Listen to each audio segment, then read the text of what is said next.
I got no love for the fakeness. If you wanna play tough and wanna hate this, I'll always show up. I don't ever slow up, no I don't take shit. I got no love for the fakeness. If you wanna play tough and wanna hate this, I'll always show up and make a statement. I don't ever slow up, no I don't take shit. I got no love for the fakeness. If you wanna play tough and wanna hate this, I'll always show up and make a statement. Everything I do so instinctive and so passionate. Every word I move so descriptive like an adjective. I got a vendetta against people who patented being negative when you should be getting after it. I got facts over tracks, this and that. Spitting slow, spitting fast. I could roast, I could gas. Think I'm okay at last, but I don't know if that can erase all the past. And the pettiness, a reflection of the emptiness. Hilarious, you think you're worth my time, you're delirious. Mysterious, because you hide behind a fake exterior. Inferior, you know I'll always be a bit superior. Get off of me, this ain't no humble brag. I want you to hear words, you can say them back. I want you to feel free from the chains at last, and to believe in what you got, it was built to last, yeah. Now that I've been put through hell, I never got anyone's help. I had to do it all myself. I don't ever slow up, no I don't take shit. I got no love for the fakeness. If you wanna play tough and wanna hate this, I'll always show up and make a statement. I don't ever slow up, no I don't take shit. I got no love for the fakeness. If you wanna play tough and wanna hate this, I'll always show up and make a statement. All right, guys, we're here. We're live. You're watching Buster Unmasked, and you know where you can catch us. You can catch us on YouTube. You can catch us on Facebook. You can catch us on the X. Most importantly, every single Thursday night at 10 p.m. Central Time, you can catch us on the Genesis TV network. It's on Roku. It's on the Fire Stick. They have a website you can download. Just go straight to Genesis TV, download it. You can watch it. Everything is free. Every single Thursday night, 10 p.m. Central Time. All right, guys, tonight's the night. It's all about America tonight. Let me tell you something. My guest tonight has took it upon himself to go out from town to town and place to place and make America better. He's got the MABI tour going on, and what that means is he's making America Better initiative, and he's going around talking to people, uplifting them, giving speeches, motivating people to do better and be better Americans. I tell you what, he recently put out a PSA about one of the things you can do to be better Americans. Let's check this out before we get this guy on. America, land of the free and home of the brave. The greatest country in the world. Not anymore. Unfortunately, Americans have allowed themselves to become fat, slow, pathetic snowflakes. But don't despair. The true American Trace Lee Hunt is here to bring you back to the light. TLH will make you better as we begin the Make America Better initiative. He is here to help you do better, get better, and be better. My fellow Americans, I give you Trace Lee Hunt. Thank you, and welcome to another edition of the Make America Better initiative. I am the true American Trace Lee Hunt, and today I want to talk to you about something that's extremely serious. It seems like this time of year, every single year, we all have to suffer through the same horrible experience. And it's that time again, and it's happening right now. Every single year in the month of January, we are subjected to the migration of those people who make New Year's resolutions.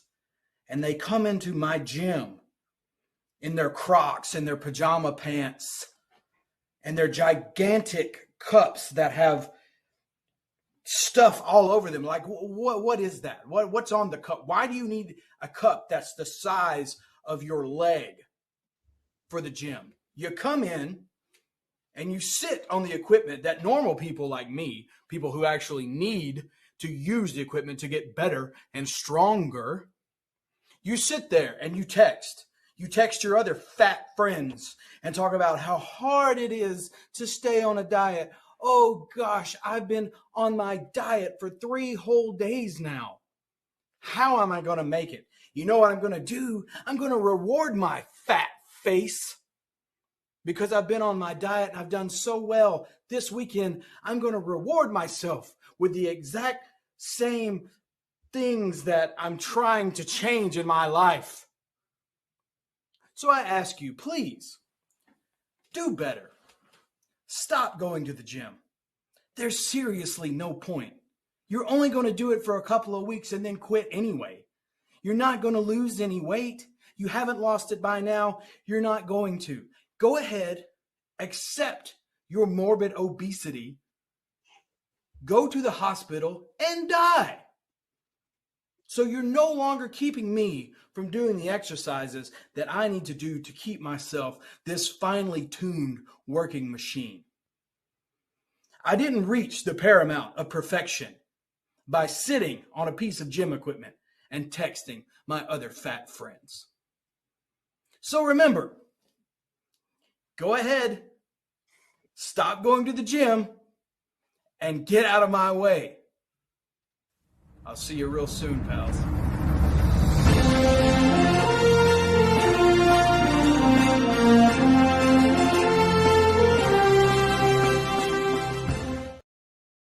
All right, guys, you've seen it right there. Make America Better initiative. Look, there are a lot of people out there that wish they were Americans. There are a lot of people out there that call themselves Americans, but at the heart of the matter, there's only one true American, and his name is Trace Lee Hunt. Trace. Thank you. Thank you so much for that introduction. And I appreciate you helping me spread my message to help make America do better, get better, and be better. Because quite frankly, this is about the worst state that we've ever been in the history of our great country. So I appreciate you actually showing the initiative to do something good on your podcast for once. Dude, I believe in you, and I believe in what you believe in. And I tell you what, Trace, I'm sick of these fat Americans out here holding you back, man. They're everywhere.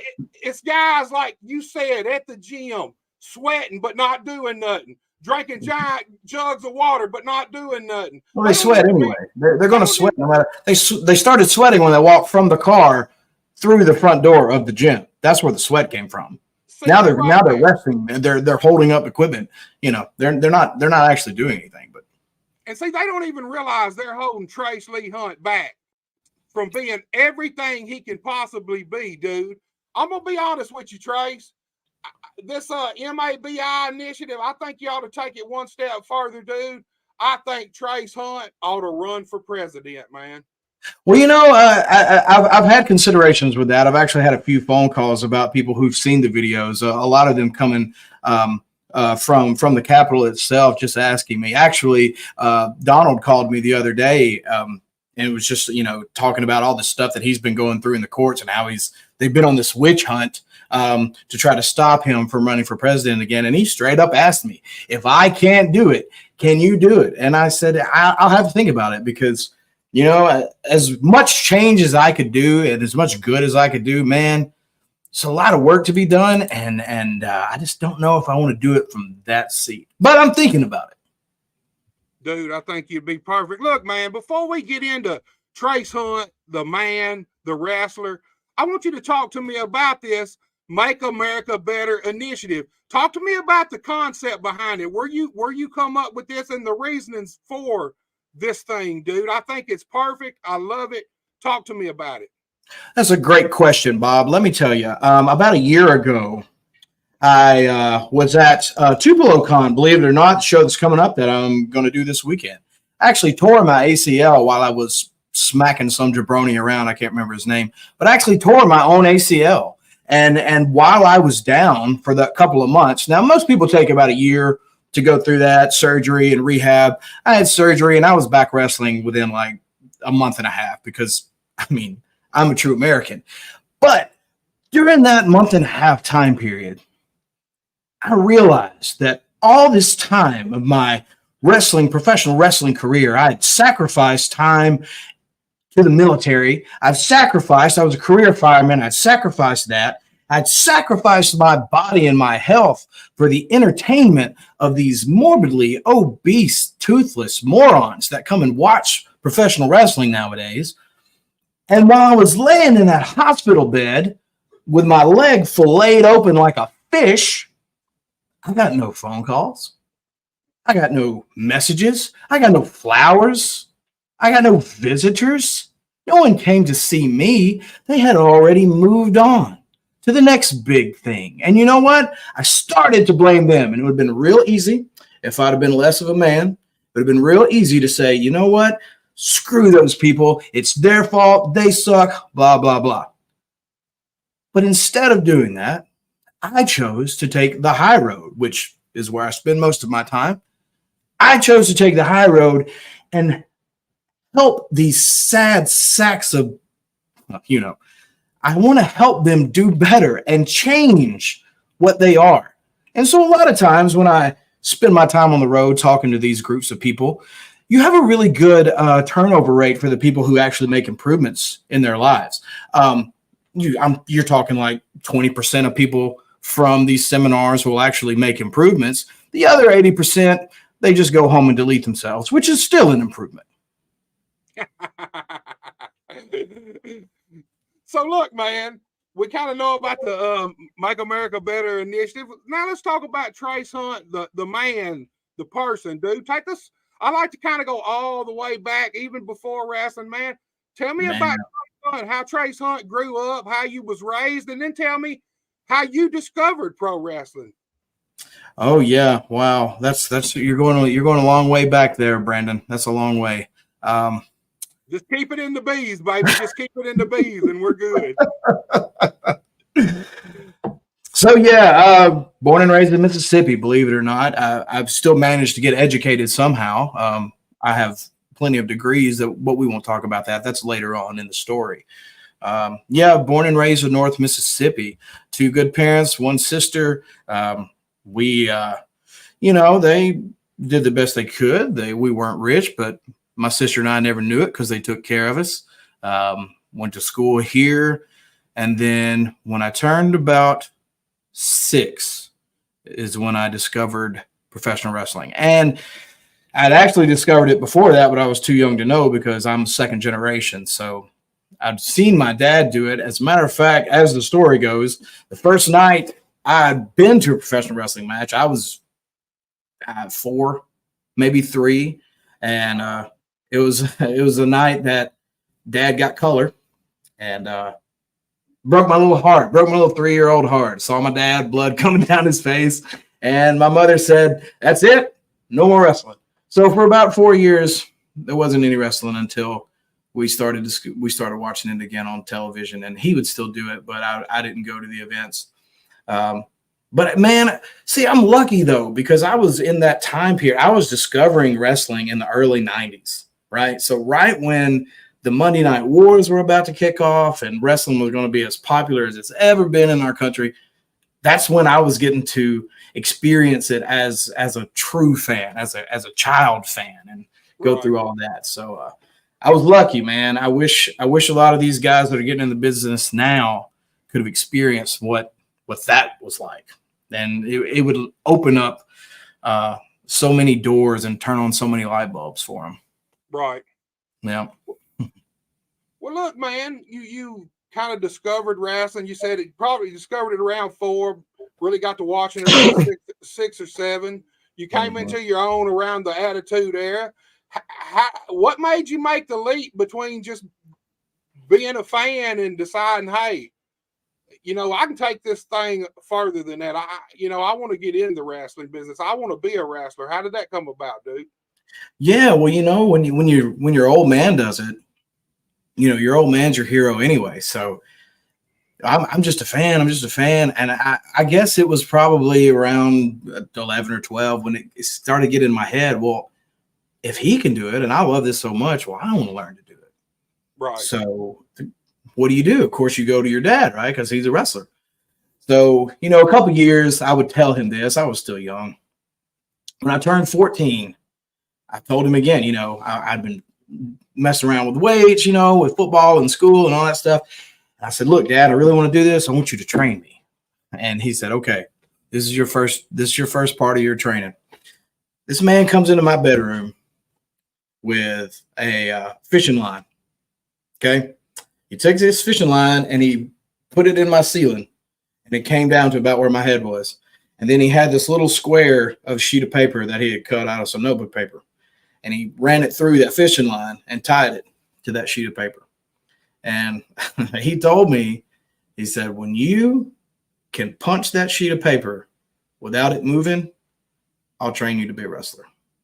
Old school stuff right there. Yeah. So, 2 years later, when I finally figured out how to do that, then we got in touch. He had run a bunch of shows with Sammy Hall. I don't know if you remember Sammy Hall.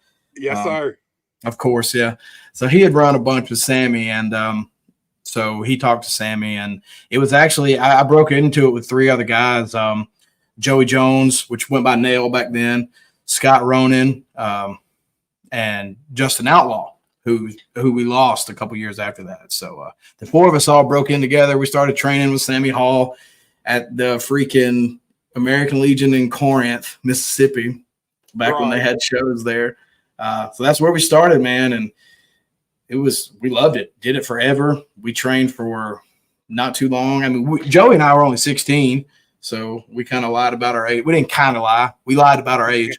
And since Sammy was running a lot of shows and was athletic commissioner, or at least was able to write licenses, right, he got it squared away. So yeah, man, that was it. And ever since then, I took a little hiatus, moved down to Jackson, Mississippi after I graduated college, married this mean woman, and she wanted me out of business. So I got out for a little while, but then came on back home and fixed all that. So yeah. So now you're back, man, and yeah, you're back. Oh, yeah. You're back in a big way, dude. Man, I see you everywhere. I see Trace Hunt on the EPW.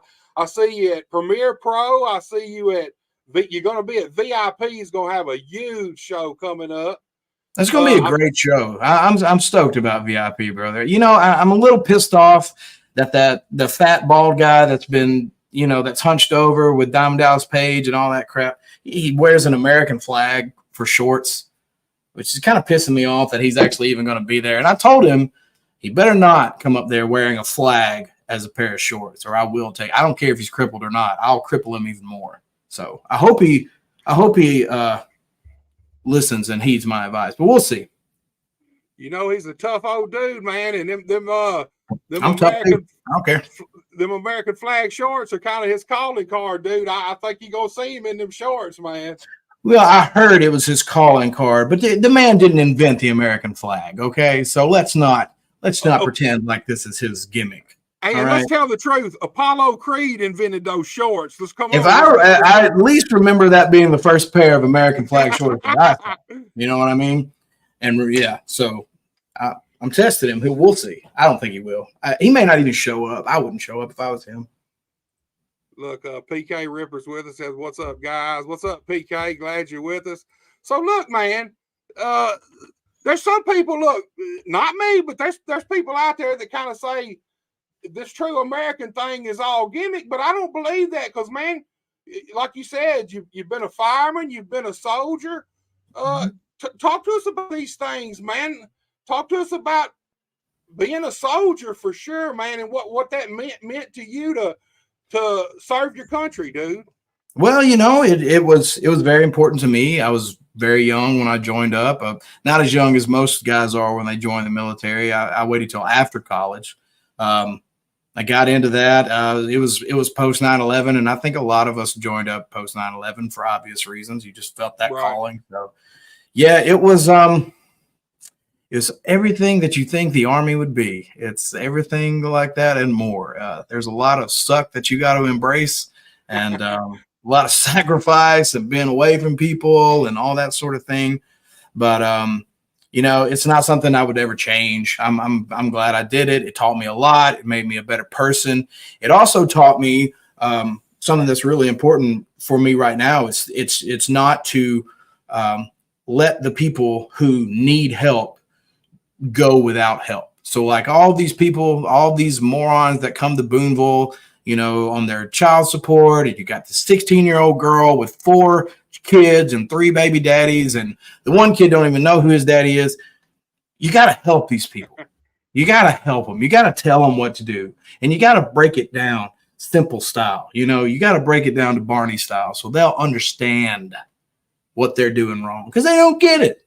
They're obviously only capable of learning so much, but we try, man. We try. Man, you just made me hit on something. I think Trace Hunt needs to put out some of them Tony Robbins style self-help, old school self-help. I've been approached about writing a few books, so I'm real busy right now. We're booked up a lot, so maybe we'll get to the book writing sometime. I've got a lot of people asking for it, so we'll see. We'll see. Well, look, man, you said you was a little older when you joined the military. You said you finished college first. So talk to me about that, because like you said, most guys kind of 17, 18, they sign up and you know, they're gone. How old was you when you actually left, when you actually went to the military?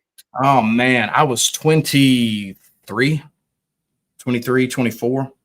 Yeah, it was a pain in the ass, because you're 24 years old and you're in sleeping with, 30 other guys who are all 17 and 18, and they're a bunch of idiots that don't know shit, and you've got to try to take care of all of them. So, that's just one more time when I've learned that it's my responsibility to try to teach people. That's and in my heart, I'm a teacher, Brian. Deep down, I'm a teacher. And that's what I'm trying to do. And that's another good thing that I learned from the military. Absolutely. Was teaching those idiots how to be better. Well, like you said, a lot of suck in the military. It's a tough love environment. And I can see that in your mentality and the way you go about things. You're not one of these, give me a hug, you can do better. You're one of these, get off your ass and hit the road and do the push-ups and do the reps, do whatever you got to do to become better. So talk to me about how the military instilled that into you, because, nowadays, here's the thing. Nowadays, I believe America as a society, way too soft nowadays.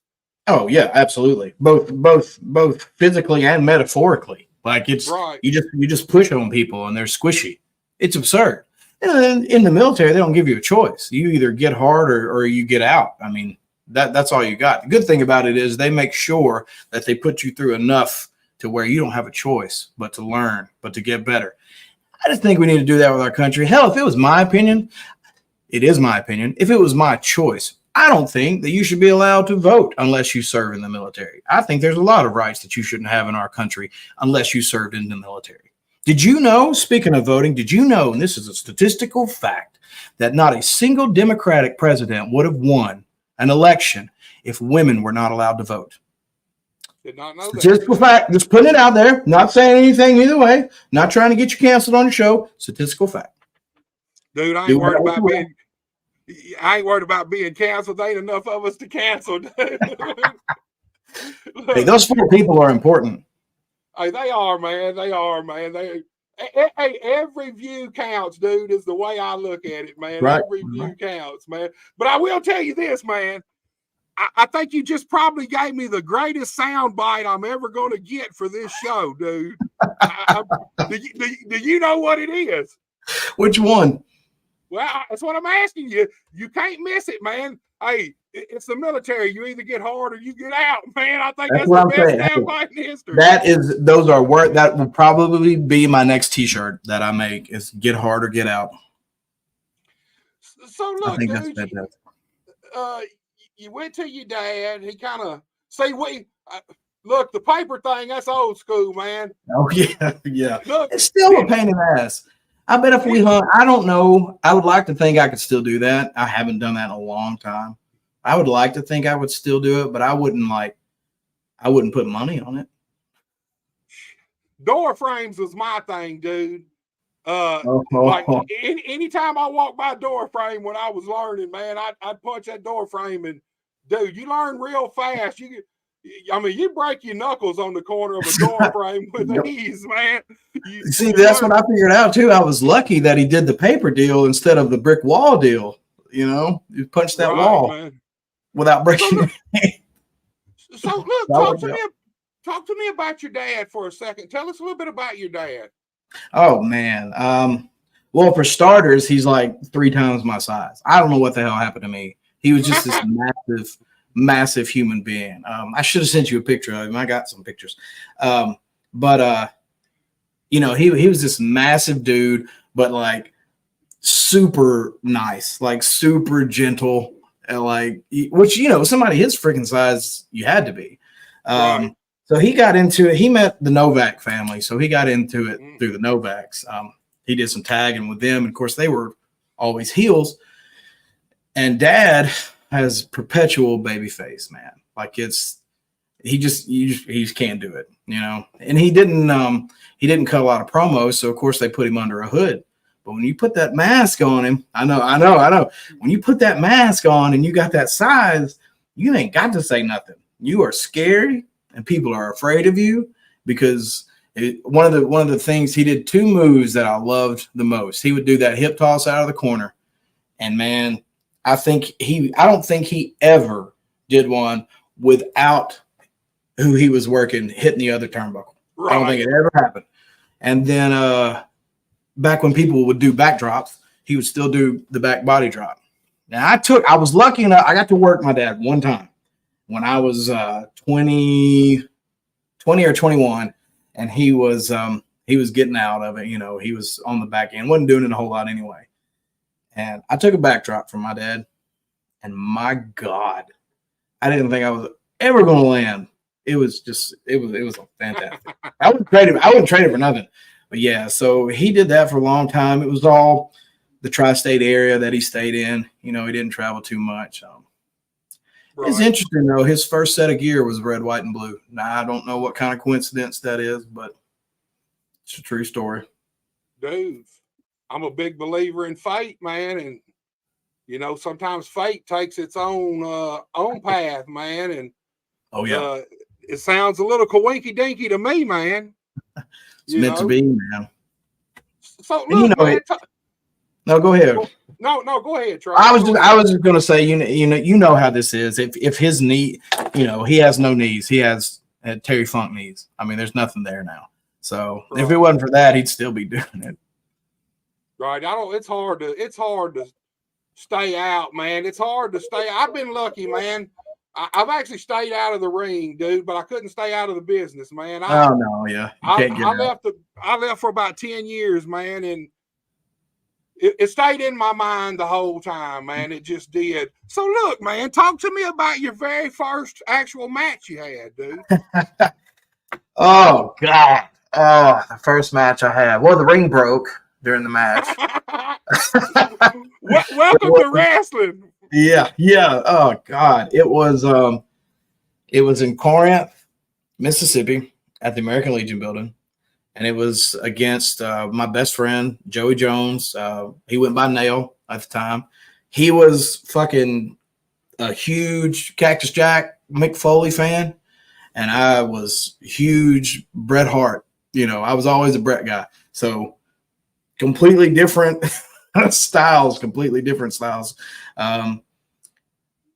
My heart was pounding through my chest. That whole, I know you remember the American Legion building. The damn place was just packed out. You know, they fit as many people as I can still remember the smell of those Swisher Sweet cigars that people would smoke. I can still smell that. And we get in there and we do our little opening spot, and we're a bunch of people from our high school because we were 16. So there's a bunch of people from our high school in there. And it's that old blue matted ring that Rodney Grimes had. It was just it wasn't a canvas. It was like a big ass blue tarp that came down for the apron too. Yeah. And Joey shot me into one of the turnbuckles, and I hit that turnbuckle. And when I hit it, the damn thing popped off. Luckily, I stayed in the ring, but it popped off. I ended up on my ass right there, and this is my first match, so I didn't know shit. So I looked at him like, "Oh no, what do we do?" This match is over. It's done. Yeah, right. Well, fuck it. We might as well go to the back now. I don't know what we're gonna do. But anyway, we finished it up. It was your typical first match, but it was good that I got to work him though, because we were both green as a gourd and didn't know nothing about nothing, and we made it through. and didn't fuck up too bad and didn't expose the business and nobody got killed. So Right. that's all you can hope for. So let me ask you this: was you more nervous for going to boot camp, or was you more nervous for your first pro wrestling match? Oh shit, I don't know. It was pretty equal, actually. I would have to say it was pretty equal.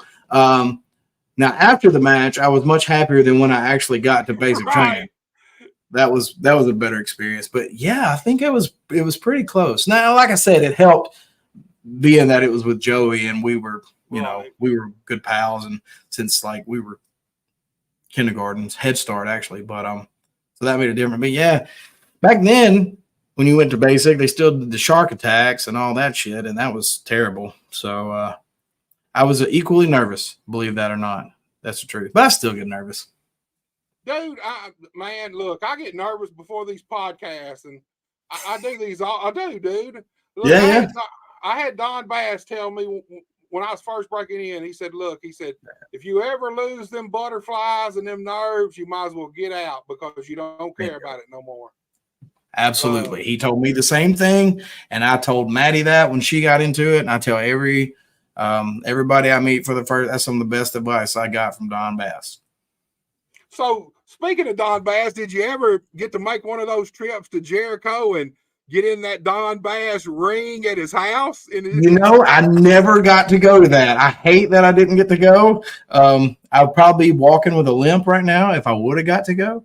I think I only got to be in the ring with Don once, and it was a good time. It was some kind of tag fluff, cannon fodder match or whatever, but it was a good time. But I heard stories, brother. I heard stories. Dude, look, man, you walk in, you pull up in the yard, and there's a shed that obviously it's not quite, it might be just big enough to put a ring in if the shed is literally built around the ring, like right up to it. So you already know something. You're thinking, well, it's going to have to be a little ass ring. And you go in there. Look, man, it's like 4 posts in the ground, in the concrete, a concrete slab with about 6-8 layers of old, matted up, stinking carpet, man. Dude, I mean, there's literally no give whatsoever nowhere in this place, man. And he'd have you body slamming each other and all this stuff. But when you're young and hungry, man, you don't feel it till later. No, you're glad to be there. You felt like you were somebody. I know everything that you're saying right now is true because that story is always the exact same from anybody that went. It never changes. So that's 100% a shoot. That is 100% true. And yeah, I mean, you're just happy to be there. We wrestled. Me and Joey ended up tagging against the Pink Flamingos. You remember the Flamingos? I do. I got tied up in the ropes again. Young, dumb, didn't know shit. Brian tied me up in the ropes, and they beat us down or whatever, and they were leaving. They were walking out, and my dumb ass starts yelling at him, "This ain't over."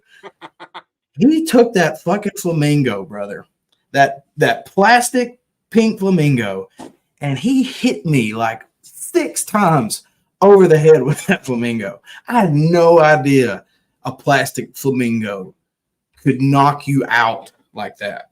Right. Learned a good lesson that day. Hey, that's a trick in the wrestling business, man, especially when you play them with toys. Everybody always thinks them hard ones, them metal chairs and stuff are the most dangerous. It's them ones that look like they're not going to hurt that always hurt, man. They always hurt, dude. I never looked at a plastic flamingo the same, man. Anytime you see go by a yard and one's in it, just I know. Scare that motherfucker, man. I don't like it. So look, dude, take me through maybe the first year of your wrestling career, man. After that first match, did you stay in Corinth or did you kind of branch out a little bit or what? No, we went around. It was all Mid-South area, and I'm talking like a little South Mississippi. We got into Alabama a little bit into Tennessee. Never got to Memphis or anything like that. It was, I was still trying to figure out who I was. I went through so many bad gimmicks, man. So many bad gimmicks. just trying to figure out what was going on. And it was good because you had somebody to travel with. Me and Joey and Justin and Scotty would travel together. And we did spend a lot of time in Corinth because they were still running the show in Corinth at the time. So right, we would do a bunch of that there. But it was all about learning, and you get on TV here and there and you'd be like, oh my God, I'm on TV. And I still feel that way. But we learned a lot, didn't really figure out what I wanted to do as far as who I was and things like that. God, I went through some shitty gimmicks. Man, I wore some silver tights one time, and it was a show for Easy Rotten, believe it or not. And I've known him since then too. Don't cut me off, okay? Don't turn me off. But anyway, I had on like some silver tights, and I was calling myself Heaven Lee, the blonde-haired, blue-eyed angel. And it's like, you look back at that shit right now, and you're like, why did nobody stop me and say, maybe let's rethink that, brother. Let's not do that.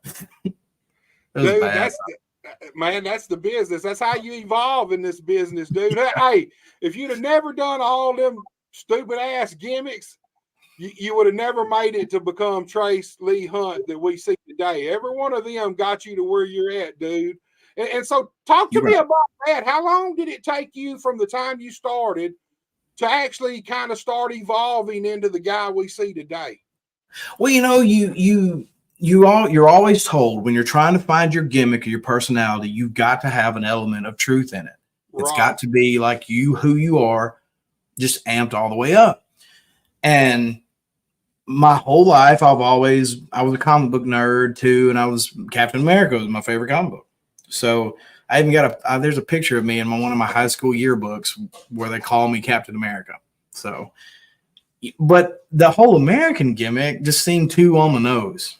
You know what I mean? So it's like, man, you can't just do the red, white, and blue. I mean, Hacksaw does it, and everybody does it.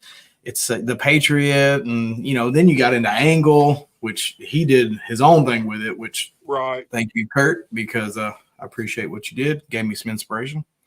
But once and that was before the Army. That was before being a career fireman and all that stuff. And then every path I would end up taking through life, it would always be something like that. Like, we're in the military for a little while. Okay, well, you get out of that. What do you do now? Well, now you're a career fireman. So, there's all that embedded in there, all the drill and ceremony and stuff. And finally, I just said, you know what?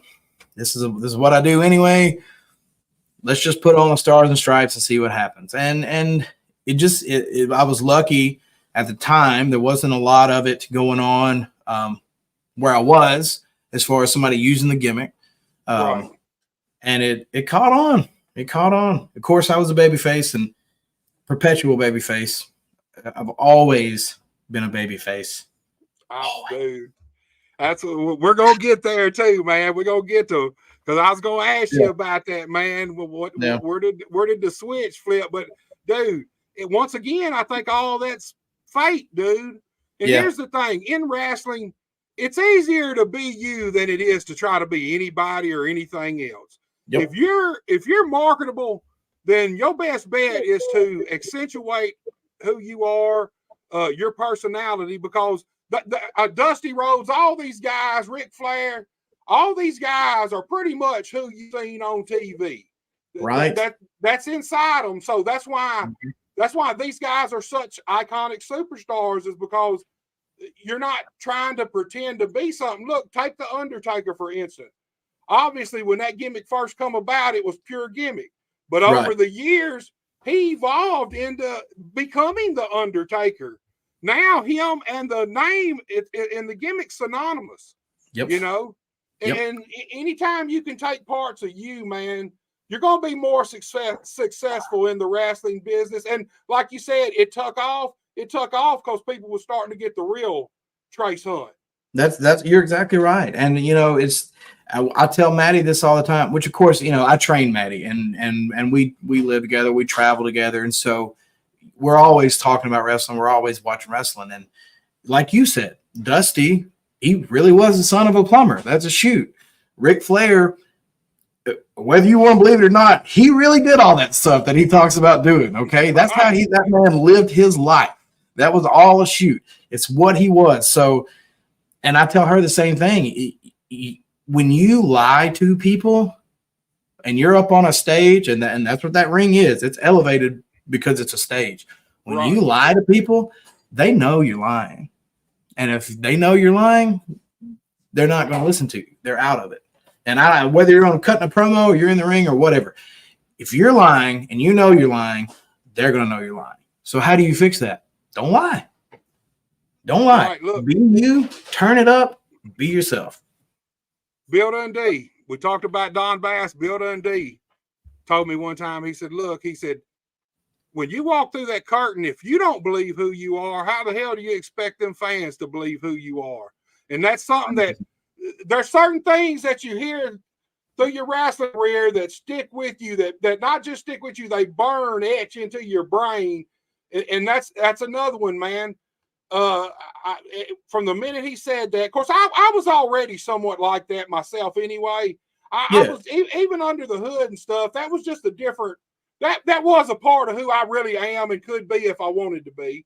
So I really never had that problem, but I seen so many guys with that they would, and today it's even worse. I see guys, they want to be cartoon characters and comic book characters and video game characters instead of going in there and just becoming pro wrestlers first.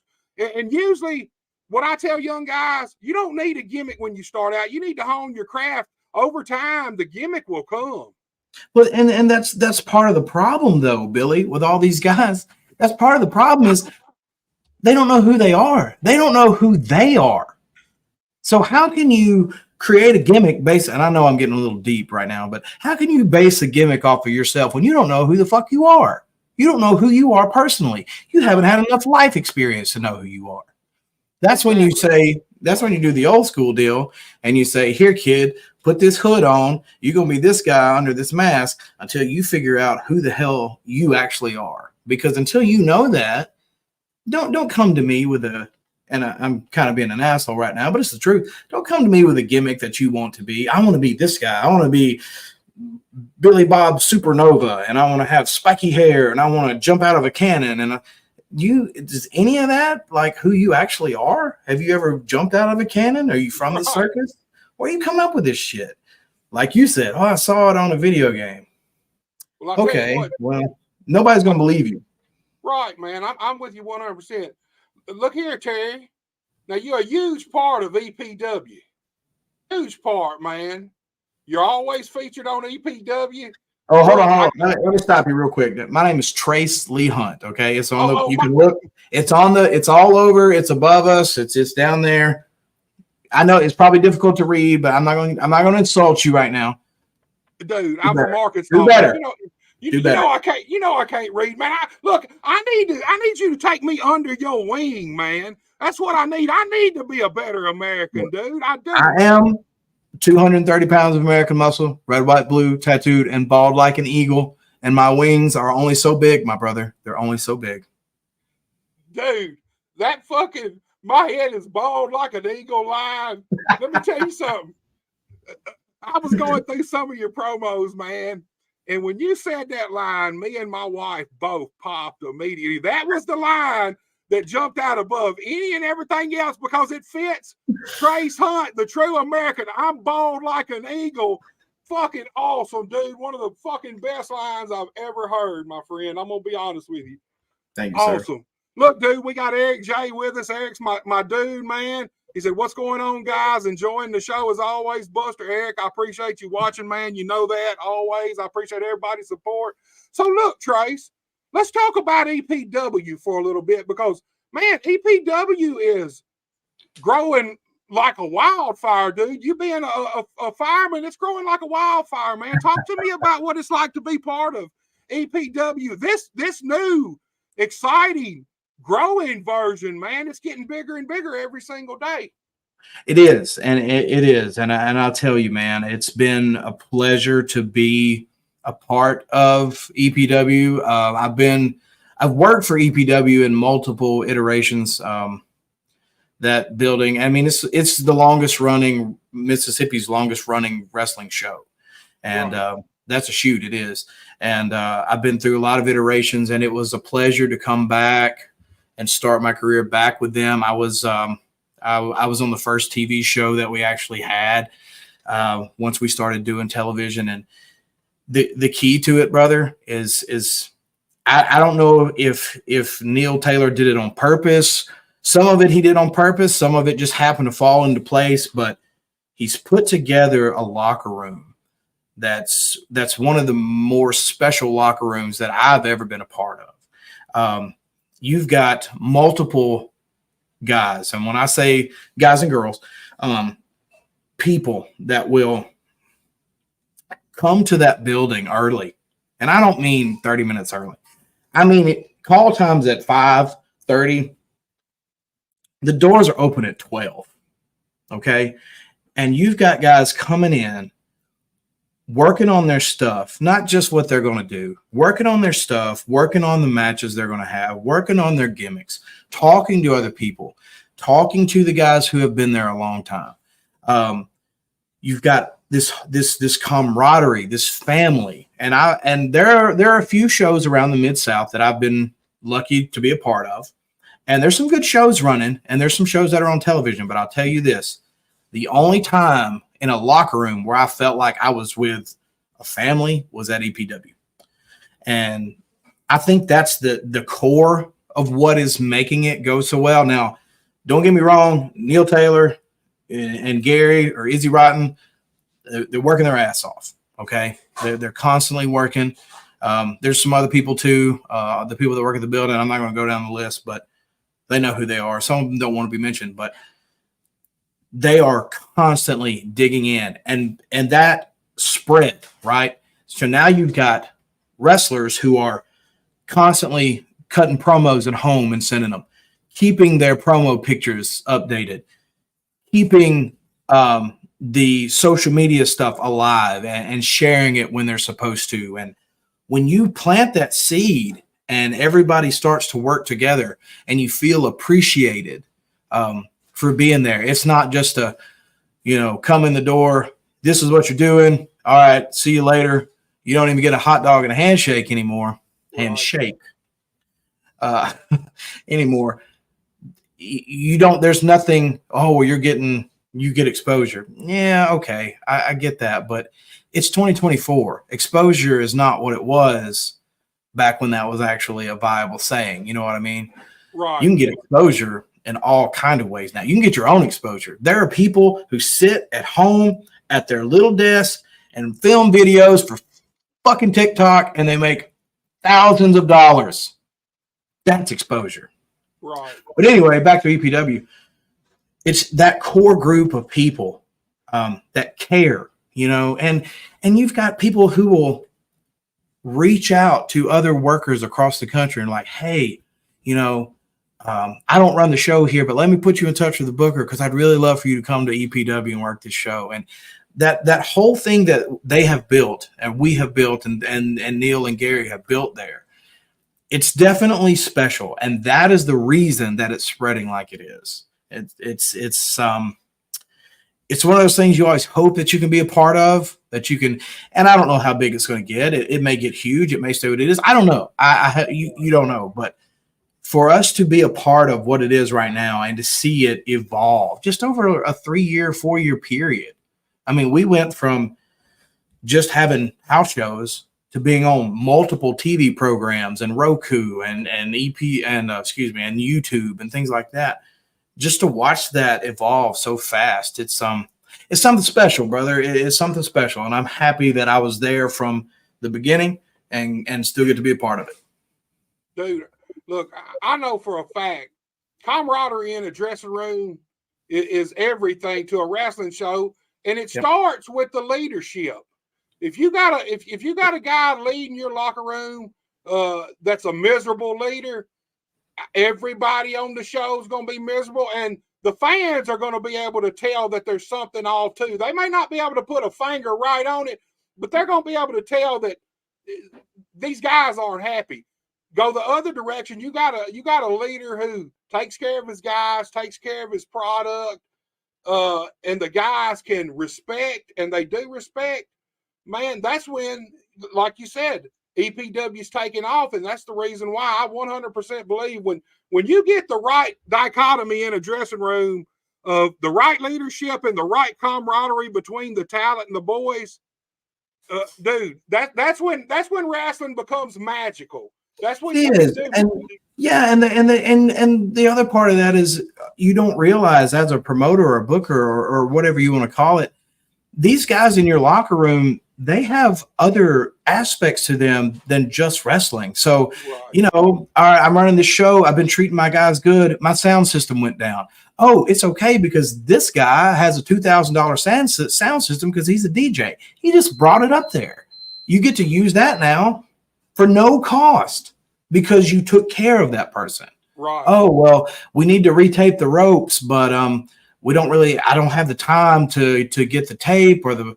It's okay because this other guy bought the tape himself, came up there and taped the damn ropes for you because they care about the show because it's been planted to be that way. It's that family. There's so many benefits from it that grow out of it. And that's what's happening, man. Right. And you know, here's the thing too, when you treat guys like that, you get that kind of respect out of them because it always happens in wrestling. Every so often there's a show that just don't quite make the money that you expected it to make. And you got to pay the boys light. Well, when you're in a situation like that where guys know they're appreciated, they know they're part of a family right there, they don't mind that then. You know, it's no big deal, but you got a miserable ass promoter that is always fucking you on your money. Well, that's the mentality. You know, you think, well, he just fucking us over instead if of they pay you, yeah, if you get money, period. Right, and that's all leadership, man. And leadership in the wrestling business is one of probably the most important thing. It's at the head, and then the respect that good leadership garners back, man. Like I said, that's when magic happens in wrestling, dude. Absolutely. So look, man, I've been watching EPW, and I know that you and Danny Dollar, man. Let's talk about this for just a second. Listen to me now a minute, Trace. You and Danny Dollars, I kind of, y'all are almost like frenemies almost. Y'all are friends, but yet y'all seem to be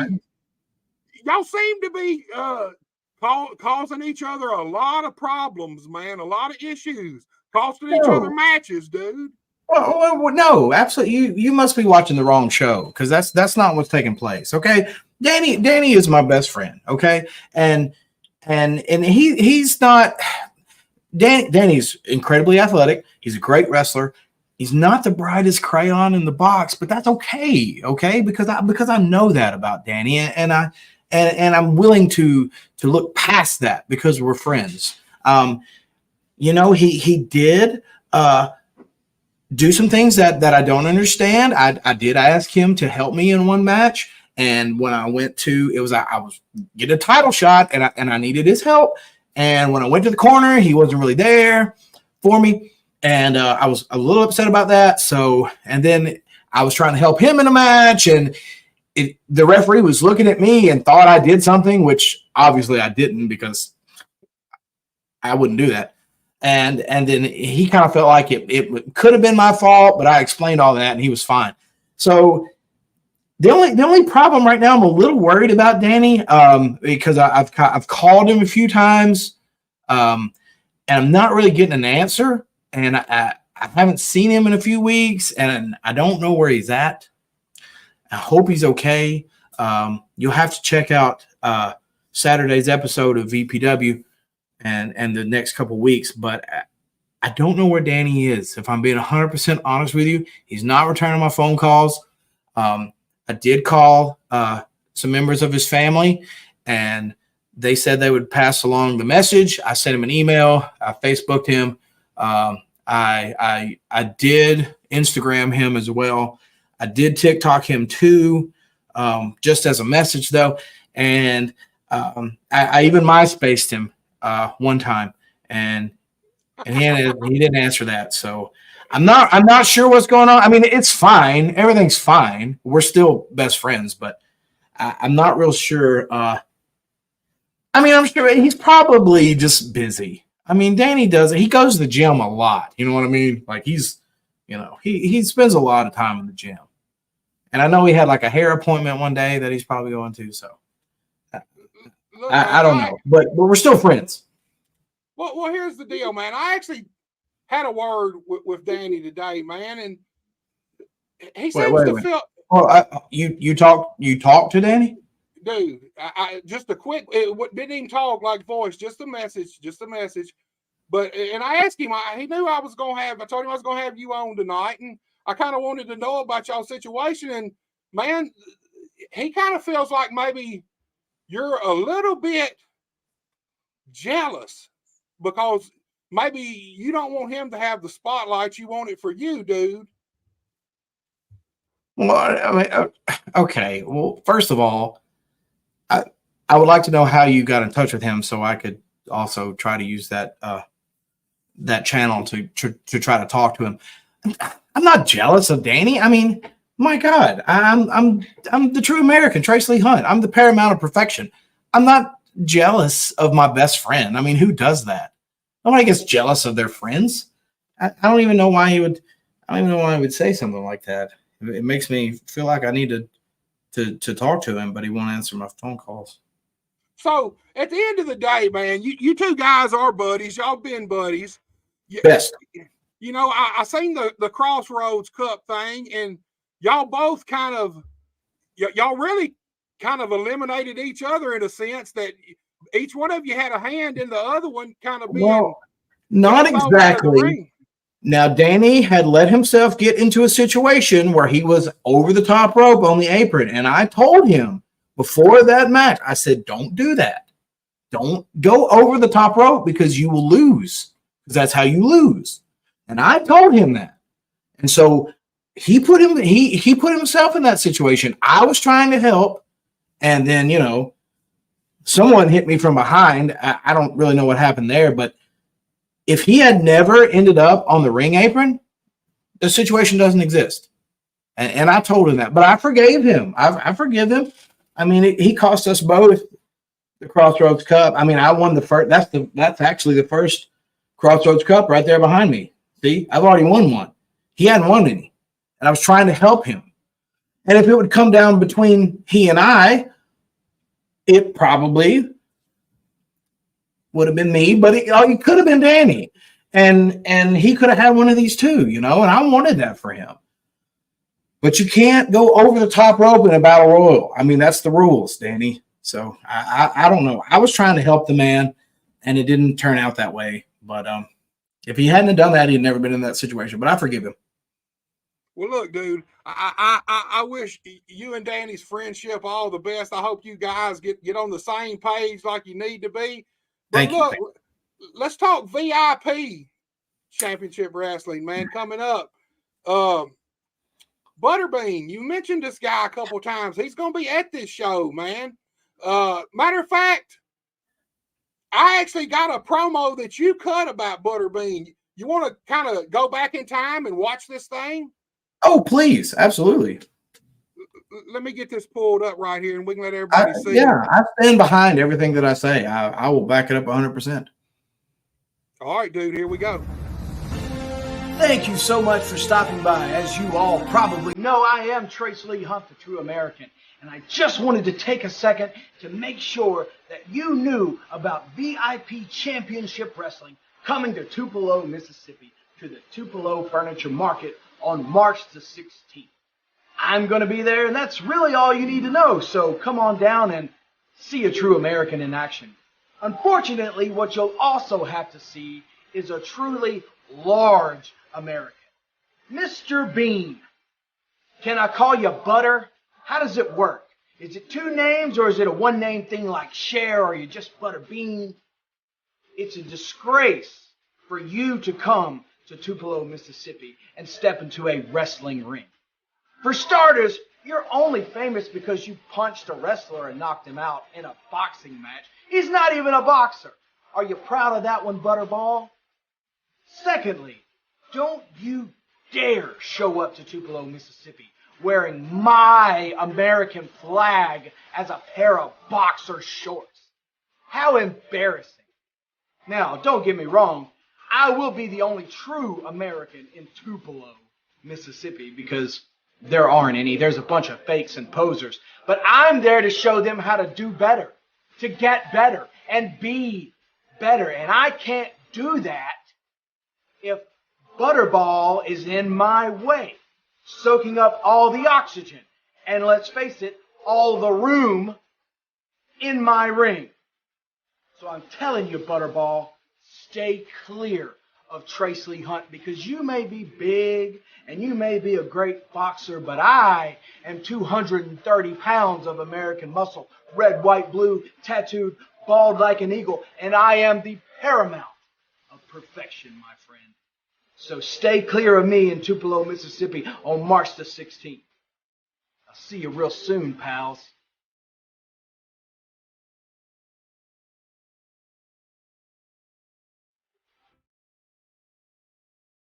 So Trace, man, Butterbean, dude, you know, he's knocked out more people than just a wrestler, dude.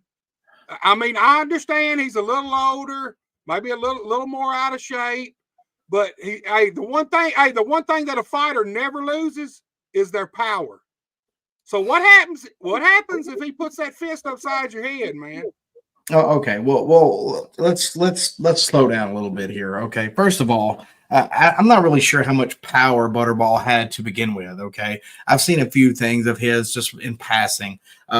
Most recently, I've seen him hanging out with the diamond cutter guy, the yoga guy or whatever, which, by the way, I've said this already. The diamond guy, he stole my best friend, Danny Dollar's finishing move, the dollar cutter. Okay. That's what it was called before. But whatever. Anyway, my point is this. All right. In all honesty, Butterball is crippled. He was famous for like 5 minutes.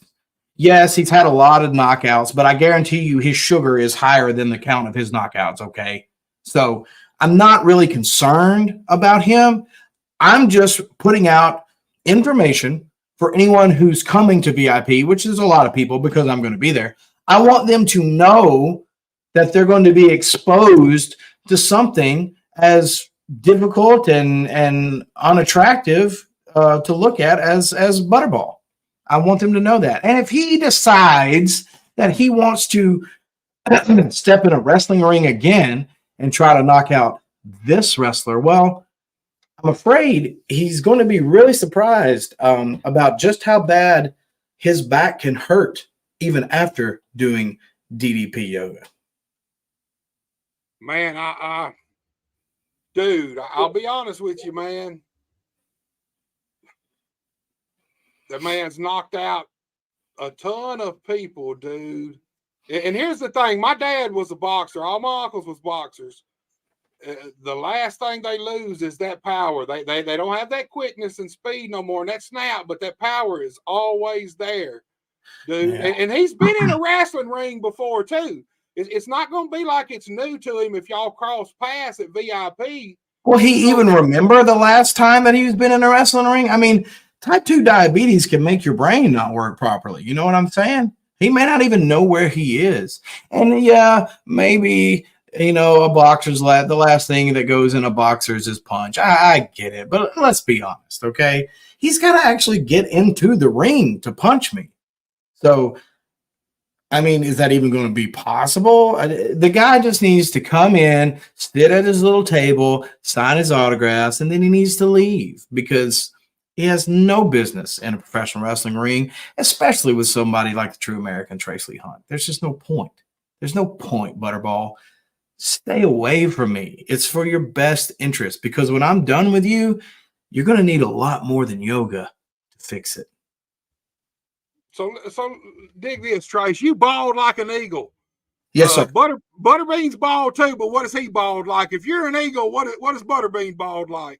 A butterball turkey. I mean, that is very clear. I mean, dude, again, how do you address somebody like that? How you doing, Butter? Is that what you call that, man? I mean, my God, get a regular name. Don't use a nickname.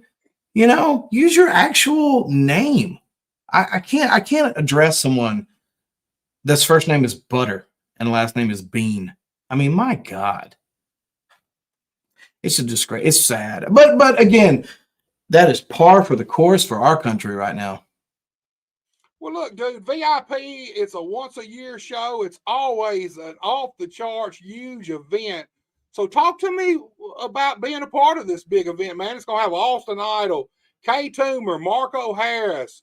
I know there's 100 other people I'm missing, dude, but talk to us about this huge event. It's always a huge event every year, man. Well, there are a few people there. That's very true. I mean, but really, the only people you need to worry about is Trace Lee Hunt, the true American. That's true. Don't worry about Toomer or Marco or none of those guys. I mean, yeah, they're going to be there, but they're just going to lose like they always do. So don't worry about them. You really need to worry about Trace Lee Hunt, the true American. I will be there, of course. Maddie, the American Baddie, will be there as well. I know she has a women's match. I don't know who it's against, but it doesn't matter. She's going to win anyway.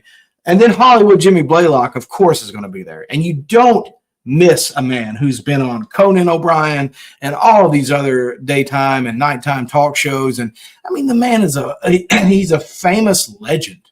Okay. Hollywood Jimmy, he spends his weekends in Vegas. And then he goes to, I don't even know where the man goes. That's how famous he is. Even I don't know where Hollywood Jimmy spends all of his time. So when you've got a card like that, how can you not show up? You have to be there because there's nowhere else, especially in the state of Mississippi, where you're going to see that much star power. You're right about that. That's 100% true, dude. There ain't no doubt in my mind about that. Always an awesome show. So look, Trace, tell me what else you got going on. Everybody out here where they can see the true American Trace Lee Hunt in the near future. Well, I appreciate you asking that, Bobo. That's a great question. I will say, for starters, of course, I have the Facebook page and I have the Instagram page, and you can always find me just by looking up Trace Lee Hunt. I also have my YouTube page where I post all of the Make America Better initiative videos that are released. Those are released either weekly or bi-weekly, depending on how busy that we are. We do have a lot of shows coming up, actually. I'm pretty excited about most of them. We'll be in Mendenhall, Mississippi this Friday night. Then, of course, Tupelo Con Saturday right after that. We'll be in Tennessee next Friday with PPW, where I have a title shot against Damian Wayne. And so I'll have one more title that I'll get to add to my name when I beat him. So that's very exciting. Then, of course, the EPW's TV taping will be on the 23rd in Boonville, Mississippi. So you never want to miss those, for the simple reason that both me and Maddie will be there, and Hollywood Jimmy will be there as well. Jason Genesis will also be there. And you don't want to miss guys like that. You want to see that stuff.